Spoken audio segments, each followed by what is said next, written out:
பெருமை நம்ம நாற்றம்பள்ளிக்கு சார் எல்லா படத்தினுடைய எல்லா கருத்துக்களும் ஒரே இடத்துல பேசியிருக்காரு. அவருக்கு நினைவாகப்படுத்திக்கிறாரு. மறுபடியும் நான் என்னென்ன படம் எடுத்திருக்குன்னு அவர் அவரே படுத்தினாரு. ஒவ்வொரு கருத்தும் நம்ம மக்களுக்கு என்னென்ன பாதிப்பு இருக்கு சமுதாயத்தில் இருக்குன்றது ஒவ்வொரு கருத்தையும் சொல்லியிருக்கிற இந்த மாதிரி திரைப்பட இயக்குநர்கள்லாம் மக்கள் வரவேற்றா மட்டும்தான் நமக்கு நாட்டு மக்களுக்கு எது நல்லதுன்னு நாம எடுக்க முன் வருவாங்க. நம்ம தேவையில்லாம சமுதாயத்துக்கு தீங்கான படத்தை எல்லாம் எடுக்கிறவனுக்கு நாம் ஆதரவு அளித்தா இந்த மாதிரி நல்ல உள்ளங்கள் எடுக்கக்கூடிய படங்கள் படம் வெற்றி அடையாது. வெற்றி அடையலைன்னா அவங்க படம் எடுக்க முடியாது. அதனால நம்ம ஒவ்வொருத்தரும் இன்று நம்ம முடிவு பண்ணிக்கணும். நம்ம மத சார்ந்து, நம்ம கலாச்சாரம், பண்பாடு சார்ந்து நம்ம மக்களுக்கு எது நல்லதுன்னு படக்கூடிய எந்தெந்த இயக்குனர் படம் எடுத்து நாட்டு மக்களுக்கு கொடுக்குறாங்களோ அவங்கள வரவேற்றா மட்டும்தான் அடுத்த முறை படம் எடுத்து நமக்கு நல்ல கருத்துக்கள் கொடுப்பாங்க. நமக்கான ஆதரவுகளை நாம எடுக்க முடியும். இல்லைன்னா இந்த மாதிரி சமூக விரோதிகள், இந்து விரோதிகள் படம் எடுத்து ஆரம்பிக்கும் போது அவங்கள ஆதரிக்கும் போது நமக்கு நாமளே மண்ணை வாரி போட்டு நாமளே படுத்துன்னு சமாதானம் ஆக வேண்டியதுதான்.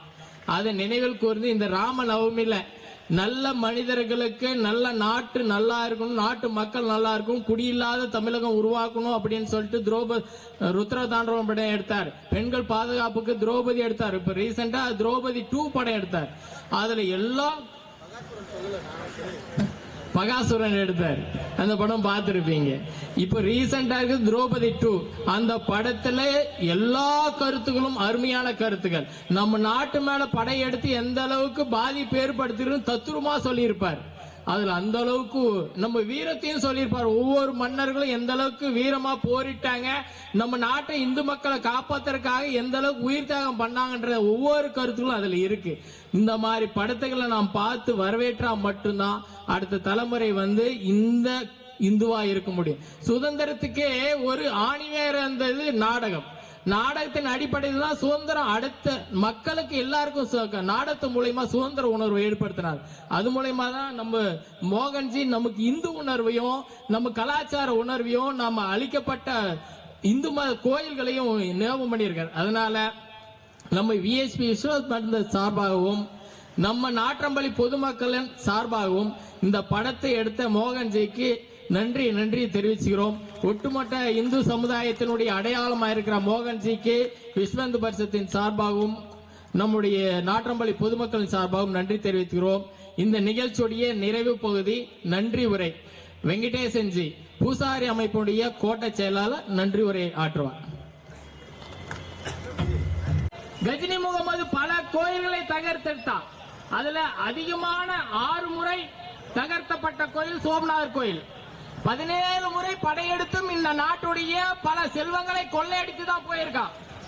ஆனா நம்ம பாட புத்தகத்துல 17 முறை படையெடுத்து இந்த நாட்டை கொள்ளையடிச்ச ஒரு கொள்ளைக்காரனை விடாமுயற்சின்னு சொல்லிட்டு இந்த நாட்டுல அவனை பெருமையா பேசிட்டு இருக்கோம்.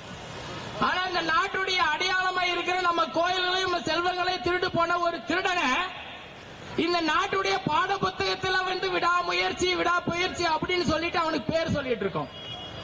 அந்த அளவுக்கு இந்த நாட்டுடைய அடையாளமா இருக்கிற ஒவ்வொருடைய நம்முடைய அடையாள கோயில்களையும் மாமன்னர்களையும் இன்று இருக்கிற அரசியல் கூட்டங்கள் சிறுபான்மை ஓட்டுக்காகவே நம்மளுடைய அடையாளத்தை மறைக்கிறாங்க. இன்றளவும் பாருங்க,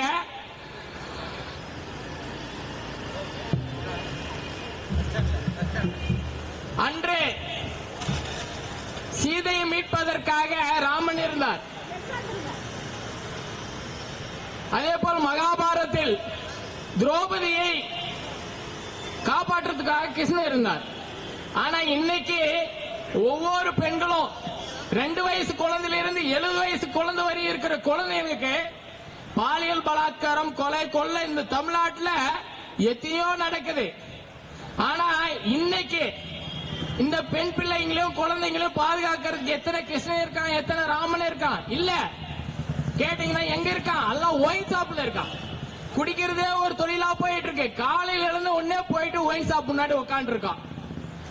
இந்த பட்டிக்காரம் மிட்டாய் கடை முறைச்ச மாதிரி காலையில எழுந்த உடனே ஒயின் ஷாப் போட்டு முறைச்சிட்டு இருக்கான். எப்போ திறப்பாங்க குடிச்சு போட்டு பல தீய வேலைகளை செஞ்சுட்டு இந்த நாட்டை கெடுக்கிற வேலை மட்டும்தான் தமிழ்நாட்டில் நடந்துட்டு இருக்கு. அதனால தமிழ்நாட்டு பெண்களுக்கு பாதுகாப்பு இல்ல. அந்த காலத்துல கிருஷ்ணராமர் பிறந்த மாதிரி இந்த காலத்துல கிருஷ்ணராமர் பிறந்திருக்காங்களான்னு கேள்விக்குறியா இருக்கு. அந்த அளவுக்கு இருக்கிற வீரமும் தியாகமும் இருக்கிற மக்களை இந்த நாட்டு மக்கள் வந்து புறக்கணிக்கிறாங்க. நல்ல விஷயங்கள் கேட்பதற்கோ இல்ல காது கொடுத்து அதுக்கு அங்கீகாரம் பண்றதுக்கோ எந்த பொதுமக்களும் முன் வர்றது கிடையாது. சாதாரண தன்னுடைய ஒரு ஓட்டுரிமை, குடிமகனுக்கு இருக்கிற ஒரே ஒரு ஓட்டுரிமை, சுய கௌரவம், கட்டுப்பாடு இருக்கிற ஒரே ஒரு உரிமையை கூட காசுக்காக வித்த கூட்டம் இந்த தமிழ்நாட்டில் இருக்கிற காசு வாங்கி ஓட்டு போடுற கூட்டம். இந்த மாதிரி காசு வாங்கி ஓட்டு போடுற கூட்டத்தினால் தேர்ந்தெடுக்கிற அரசியல்வாதிகள் நாட்டு மக்களுக்கு பாதுகாப்பா இருப்பாங்களா? தமிழ்நாட்டில் இருக்கிற காவல்துறை கூட இந்த மக்களுக்கு பாதுகாப்பு கொடுக்கறதுக்கு தான் இருக்கு. ஆனா இங்க இருக்கிற அரசியல்வாதிகள் குடியாரர்களுடைய செல்வாக்கு அதிகாரத்தினால அவங்களுடைய ஓட்டு வேணும்ன்றதுக்காக காவல்துறையை வந்து கையில கட்டு போட்டிருக்காங்க. இல்லங்காட்டு பின்னங்காட்டு பிள்ளை அடிக்கிற மாதிரி ஒவ்வொரு இந்த தீய வேலை செய்யறவங்கள வந்து காவல்துறை கண்டிப்பா தண்டிக்கும். ஆனா அவங்களுடைய கை கட்டு போட்டிருக்கு. தமிழ்நாட்டில் இருக்கிற மக்கள் நம்ம தெளிவா புரிஞ்சிருக்கணும். ராமனுடைய ஒரு வில், ஒரு சொல், ஒரு இல். தந்தை சொல்விக்க மந்திரமில்லைன்னு வாழ்ந்தவர் ராமபிரான். அந்த அளவுக்கு இந்த நாட்டுடைய அடையாளம் இருந்த ராமபிரான் ஒருத்தனுக்கு ஒருத்தி என்ற ஒரு சொல்லை வாழ்ந்து காட்டியவர். தந்தை சொல்லுக்கு மந்திரம். அவர் என்ன சொன்னாரோ அதன் அடிப்படையில் வனவாசம் போனார். வனவாசம் போன இல்லாத பிரச்சனைகளை சந்திச்சு இந்த நாட்டுக்கு ராமபிரான் தெய்வமா இருந்து வாழ்ந்து காட்டினார். இந்த உலகத்துக்கே ராமபிரான் என்றது நாம் ஒவ்வொருவரும் ராமன் பேர் வச்சிட்டு இருக்கோம். ஆனா ராமனா வாழ்ந்துட்டு இருக்கோமா? கிடையாது.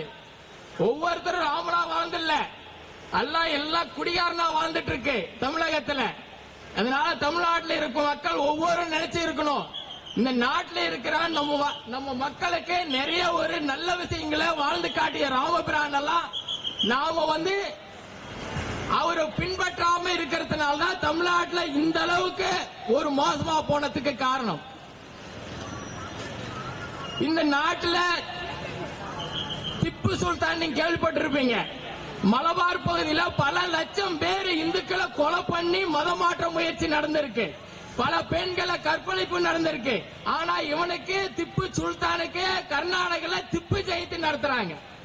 அந்த அளவுக்கு இந்த நாட்டுல இந்த நாட்டுடைய அடையாளத்தை அழிச்சவனுக்கு ஒரு சிறப்பு கொண்டாடுறாங்கன்னா இந்த நாட்டு மக்களும் அரசியல்வாதிகளும் எந்த அளவுக்கு சிறுபான்மை ஓட்டுக்காக, பிச்சை ஓட்டுக்காக எந்த அளவுக்கு கையாந்துறான்னு பாத்தீங்க. அதுதான் இந்த நாட்டுடைய சாபக்கேடு. ஒவ்வொருத்தரும் இந்துக்களாக பிறந்த இந்துக்களா வாழ்றது கிடையாது. அவன் ஒரு மத சார்பற்ற ஒரு கட்சியில போயிட்டு அவனுடைய சுயகௌரவத்தை வித்து வாழ்ந்துட்டு இருக்கான். இந்த நாட்டில் இருக்கிற ஒவ்வொரு இந்துக்களும் இந்துக்காக வாழ்ந்தா அவனுடைய தலைமுறை இந்து வாழும். அவன் தேர்ந்தெடுக்கிற அரசியல்வாதி கூட இந்துவா இருப்பான். இவனே தேர்ந்தெடுக்கிற அரசியல்வாதிகளை தவறா தேர்ந்தெடுத்துட்டு நல்லது நடக்கல, கோயில் இடிக்கும் போது கோயில் அடிச்சுட்டான், மதம் மாத்திட்டான் கையாந்துறது முட்டாள்தனம். பக்தியை மட்டும் வளர்த்தா போதாது, சக்தி இருக்கணும். சிவன் சக்தி சேர்ந்தது போல இந்து மதத்தில் இருக்கிறவன் சாமி கும்பிட்றதுக்கு மட்டும் கோயில் போகும்போது பக்தியா போக கூடாது. உன்னை தேர்ந்தெடுக்கிற அரசியல்வாதி ஓட்டுச்சாவடிக்கு போகும்போது கூட நீ இந்துவா போனாதான் அடுத்த தலைமுறை இந்துவா இருப்பீங்க. நீங்க அடுத்த தலைமுறை இந்துவா இருக்கும். இந்த மாதிரி நம்ம நாட்டை அழைச்ச ஒவ்வொரு அந்நிய படையெடுப்புகளுக்கும் நம்ம தக்க பதிலடி கொடுக்கணும். அடுத்த தலைமுறையாவது இந்துவா இருக்கணும். இல்லைன்னா அடுத்த தலைமுறை இந்துவா இருக்காது. இந்த நாட்டில் தெய்வ பக்தியும் தேசபக்தியும் ஒரு கேள்விக்குறியா இருக்கு. ஒண்ணு இந்த புள்ளிங்களோட ஒரு குரூப் இருக்கு பாத்துப்பீங்க. இந்த மேல எல்லாம் பெயிண்ட் அடிச்சுட்டு கீழே முக்கா சட்டை அது மாதிரி போட்டிருப்பான். இதுல ஒருத்தன் சொல்றான், பால்வடி படிக்கும் போது வாங்கி கொடுத்த பூந்திய 8வது பாஸ் ஆயிட்டா எடுக்க வச்ச வாந்திய அப்படின்னு பாட்டு பாடுறான். எந்த அளவுக்கு மோசமாயிருக்கு தமிழ்நாட்டில். இவன் எல்லாம் ஒரு அரசியல்வாதியை கூட்டு போட்டோ எடுத்து இவன் ஒரு ஆளுன்னு காட்டுறான். அந்த அளவுக்கு தமிழ்நாட்டில் ஒரு இந்த மாதிரி புள்ளிங் குரூப் எல்லாம் சேர்ந்துட்டு பெண்களுக்கு பாதுகாப்பே கேள்விக்குறியாக்கிட்டு இருக்காங்க. இந்த மாதிரி குரூப்புக்கெல்லாம் ஒரு அடையாளமா இருக்கிறது இந்த திருமாவளவன். அதுல பாத்தீங்களா பகல்காம் தாக்குதல் நீங்க கேள்விப்பட்டிருப்பீங்க. கிட்டத்தட்ட 21 பெண்கள் 21 மக்களை கொண்டு குவிச்சாங்க பகல்காம் தாக்குதல. என்னன்னு கேட்டு ஒவ்வொருத்தரும் நீ இந்துவான்னு கேட்டு தீவிரவாதிகள் சுட்டு கொன்னான். ஆனா இங்க இருக்கிற இந்துக்கு அவனுக்கு ஒரு அது கேட்கறதுக்கோ அது இந்த மாதிரி பண்ணாங்கன்றதுக்கோ என்னன்றது யாரும் வெளியே வந்து கேட்கல. ஆனா இதுக்கு வந்து சப்பக்கட்டு காட்டுற கூட்டம் திருமாவளவன் ஒரு கருத்து சொல்றாரு. அவங்க ஜம்மு காஷ்மீர்ல 370 சட்டத்தை நீக்கிறதுனாலதான் இந்த மாதிரி தீவிரவாத தாக்குதல் நடத்திருக்காங்க. அவங்க ஒரு அறிக்கை கொடுக்கறாங்க, இந்த மாதிரி எல்லாம் இந்த மாதிரி பண்ணீங்கன்னா தமிழக இந்திய அரசுக்கு நாங்க இந்த மாதிரி தக்க பதிலடி கொடுப்போம் அப்படின்னு தீவிரவாதிகளுடைய செய்தி தொடர்பாளர் மாதிரி பேசுறான் அந்த திருமாவளவன். அதே அவன் வீட்டுல யாரோ ஒருத்தர் ஜம்மு காஷ்மீர் போய் சொந்தக்காரர் யாரும் இறந்திருந்தாங்களா இந்த மாதிரி வேர்த்தை பேச முடியுமா? காரணம் என்ன? வேற ஆளு போற பிச்சை காசுக்கு இங்க இருக்கிற எலும்பு துண்டுக்கு பேசக்கூடிய ஆட்கள் அதிகம் ஆயிட்டாங்க. யாரு அந்த ஒரு 21 பேர் இறந்தாங்களே, கேட்டு கொலை பண்ணாங்களே, இதை கேட்கறதுக்கோ இந்த மாதிரி நடந்திருக்கும் யாரும் அறிக்கை கொடுக்கறதுக்கு தமிழ்நாட்டில் யாருமே கிடையாது. அதனால இங்க இருக்கிற இந்துக்களாகி நாம இந்து மக்களுக்காக நாம இருக்கிறோம்னா நாம தெரிஞ்சுக்கணும். ராமபிரான் வாழ்ந்து காட்டி இருக்கிறார். அவருடைய வாழ்க்கை தத்துவத்தை நாம கடைபிடிக்கணும். ஒருத்தனுக்கு ஒருத்தி அப்படின்ற ஒரு தத்துவத்தை நிலைநாட்டணும். யாருக்கு எந்த பிரச்சனையும் இல்லாம வாழ்ந்து காட்டுறதுதா இந்த தமிழுடைய பண்பாடு. வீரத்துக்கு திகழமாயிருந்த ராமபிரானுடைய வாழ்க்கை வரலாறை அனைவரும் நாம உள்ளுணர்வோடு அடுத்த தலைமுறைக்கு நம்ம பிள்ளைகளுக்கு சொல்லிக் கொடுப்போம். அடுத்த தலைமுறையை நல்ல விதமாக வாழ்ப்போம். குடியில்லாத தமிழகத்தை உருவாக்குவோம். நீரின்றி அமையாது உலகம் சொல்லியிருக்காங்க. நீருக்கு தேவையானது மழை, நீர், காற்று, இவை அனைத்தும் பாதுகாத்து இந்த உலகத்தில் இருக்கிற எல்லா மக்களுக்கும் இயற்கையை பாதுகாத்து அடுத்த தலைமுறைக்கு நல்ல பக்தியும் சக்தியும் கொடுத்து இயற்கையை பாதுகாத்து உணவோடு வாழ்வோம் என்று நன்றி கூறுகிறேன். நன்றி, வணக்கம், ஜெயஹிந்த்.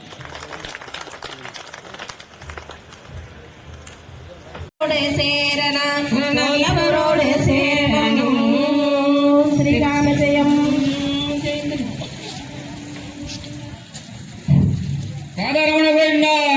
सौभाग्यलक्ष्मी देवित्याय ओम महादेवित्याय सर्वेश्वराय सौभाग्यलक्ष्मी देवित्याय महागौरी लक्ष्मी समस्यामि. जय राम, जय श्री राम, जय जय राम, जय श्री राम. கைகையின் என்ற 3 மனைவிகள் இருந்தனர். ஆனால் வெற்றி கொடி கட்டி பறந்த தசரத சக்கரவர்த்திக்கு குழந்தை பாக்கியம் இல்லை. ராஜாக்களின் ஆட்சி காலத்தில் அவரவர் ராஜ்யத்துக்குன்னு குலகுரு ஒருவர் இருப்பாங்க.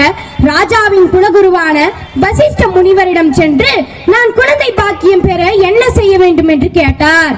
அதற்கு வசிஷ்ட முனிவர் உன்னுடைய அரண்மனையில் ஒரு யாகம் ஒன்றை நடத்த வேண்டும் என்று கூறினார். வசிஷ்ட முனிவர் கூறியபடியே ராஜா அவர்கள் அவருடைய அரண்மனையில் ஒரு யாகம் ஒன்றை நடத்தினார்.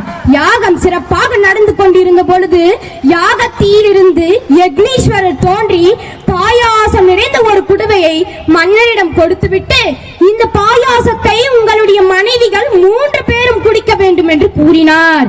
இவர் கூறியபடியே அவருடைய மனைவிகள் 3 பேரும் அந்த பாயாசத்தை குடித்தனர். அதற்கு பிறகுதான் பங்குனி மாதத்தில் வரும் நவமி என்று கோசலை ராமரை பெற்றெடுத்து இன்று பயிலும் பையன் நான் நாடு காக்கும் தலைவனாய் நாளை விளங்க போகிறான். தித்திக்கும் தென் தமிழ் திக்கட்டும் பரவட்டும் என் முத்தமிழ் தாய்க்கென் முதற்கண் வணக்கங்கள். நடுவரவர்களே, ஆசிரியர் பெருமக்களே, வருங்கால தூண்களே, எதிர்காலம் நீங்களே, அன்பினியம் மாணவ செல்வங்களே, ஆண்டவர்களே, சான்றோர் என்னை போன்றோர்களே, வையகமே வானகமே என்னை வாழ வைத்த தமிழகமே, உங்கள் அனைவருக்கும் என் முத்தான முதற்கண் வணக்கம் ஆகட்டும் என்று சொல்லி என் தலைப்பிற்குள் நுழைகிறேன். கவனமாக தாருங்கள் உங்கள் காதுகளை. அனைவருக்கும் வணக்கம். என் பெயர் பவின். நான் இன்று ராமர் என் நவமி தீதி அன்று பிறந்தார் என்று எடுத்து கூற வந்திருக்கிறேன். ஒரு நாள் அஷ்டமியும் நவமியும் விஷ்ணு பகவானிடம் சென்று ஏன் அஷ்டமி என்றும் நவமி என்றும் எந்த நல்ல காரியங்களையும் செய்ய மாட்டேன்றாங்க என்று வருத்தத்துடன் கேட்டாங்க. உங்களுக்காக ஒரு நாள் வரும், அது வரைக்கும் நீங்க காத்திருக்கணும் என்று சொன்னாங்க. அந்த நாள் விரைவில் வந்துவிட்டது. அஷ்டமி மறந்தறியேன் உண்ணாமம் என்னாவில் மறந்தறியேன் இல்லக விளக்கதில் கெடுப்ப சொல்ல விளக்க சோதி உள்ளதே பல்லக விளக்கது வளருங்க என்பது நல்லக விளக்கது நம சிவாயவே. அமுது அன்னம்பாலிக்கும் தில்லை சிற்றம்பலம் பொன்னம்பாலிக்கும் மேலுமை பூமிசை என் அன்பாலிக்குமாறு கண்டின் புற இன்னும் பாலிக்குமோ இப்பிறவியே இன்னும் பாலிக்குமோ இப்பிறவியே திருவடி நீர் விளக்கியருள்க திருவடி நீர் விளக்கியருள்க திருவாய் விளக்கியருள்க உச்சி குளிர்ந்தருள்கவே. அவ்வளவு ஏன் தாய் தந்தைக்கு சாப்பாடு போடுறீங்களா? அநாதை இல்லத்துல போய் போடுறீங்க. கல்வி சொல்லி கொடுக்கிற ஆசிரியர்களை மதிக்கிறீங்களா? தலைய திருப்பிக்கிட்டு போறீங்க. பெரியவங்க கூட பேசுறது அசிங்கம், அந்த கடவுளை கும்பிடுறது அசிங்கம், கோயிலுக்கு போறது அசிங்கம், பொட்டு வச்சுக்கிறது அசிங்கம், அப்புறம் பிரசாதத்தை சாப்பிடுறது அசிங்கம். அதனாலதான் பிரசாதத்தை விஷமா மாத்துறீங்க. கோவில்களை அரசியல் அரங்கமா மாத்திக்கிட்டு இருக்கீங்க. துணையா இருக்க வேண்டிய கடவுளை வருமானத்துக்காக பயன்படுத்துறீங்க. அப்படிப்பட்ட உங்க முன்னாடி கடவுள் வரணுமா? கழுத்துல போட மாட்டி காட்டணுமா? இந்த பிரபஞ்சத்துல ரெண்டு தான் நிஜம்.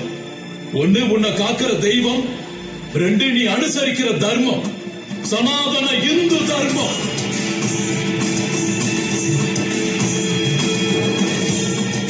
இந்த பிரபஞ்சத்தையே உழுக்கின அந்த ஆலகால விஷத்தையே சங்கு ஓட்டுல நிரப்பி கழுத்துல நிறுத்தின ஐயா சிவன். இப்ப முளைச்ச இந்த சிறுவண்டெல்லாம் ஒரு கணக்கா? அதோட முடிவையும் பார்ப்போம், அதை உருவாக்கினவனோட முடிவையும் பார்ப்போம். Where there is a man, parallelly there is a God. Be brave.